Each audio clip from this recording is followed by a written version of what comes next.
Mesdames, Mesdemoiselles, Messieurs, bonjour. Je suis Stanislas Zézé, PDG de Bloomfield Investment Corporation, votre agence de notation financière panafricaine. En l'entame de cette nouvelle année, cette nouvelle décennie, c'est avec grand plaisir, avec une énorme joie, que je voudrais vous souhaiter mes vœux les meilleurs, de santé, de prospérité, de longévité, de succès et de paix surtout. L'année 2019 a été une année d'espoir, une bonne année pour Bloomfield Investment Corporation en termes de défis, en termes de réalisation de nos objectifs, en termes de challenge. Et nous avons même d'ailleurs, à la fin de l'année, déménagé dans nos nouveaux bureaux. Et nous en sommes très heureux. Cette année, 2020, sera une autre année de challenge avec beaucoup d'opportunités en vue de façon panafricaine. Nous avons l'intention d'ouvrir 2 autres bureaux en Afrique. Nous vous en donnerons plus de détails plus tard. Je voudrais également vous parler de notre événement majeur de cette année, qui est la conférence débat RISPAY. Nous serons à la 4e édition.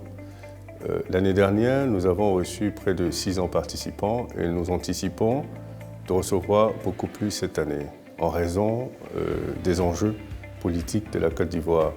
Nous allons établir la cartographie de risque de la Côte d'Ivoire, faire le point sur les forces, les faiblesses et les opportunités. Nous vous donnerons beaucoup plus de détails sur cette conférence dans les jours à venir. Je voudrais aussi m'adresser à la jeunesse de Côte d'Ivoire, la jeunesse d'Afrique.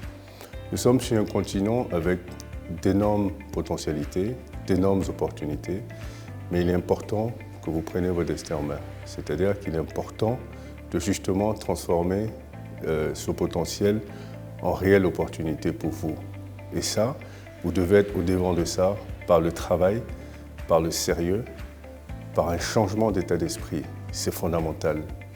Et nous, Bloomfield, nous serons toujours à vos côtés pour vous accompagner, pour vous conseiller, pour échanger avec vous sur ces possibilités-là. Donc nous sommes votre agent de notation financière, nous sommes des personnes qui pourront vous conseiller, discuter avec vous, échanger.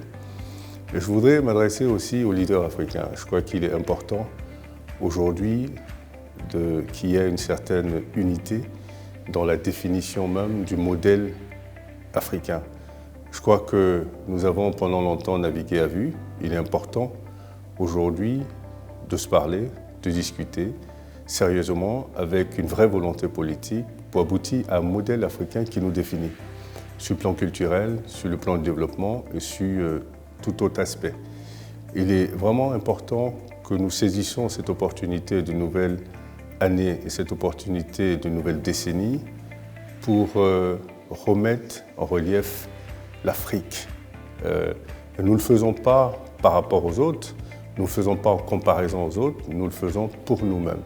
Et je pense que c'est absolument fondamental.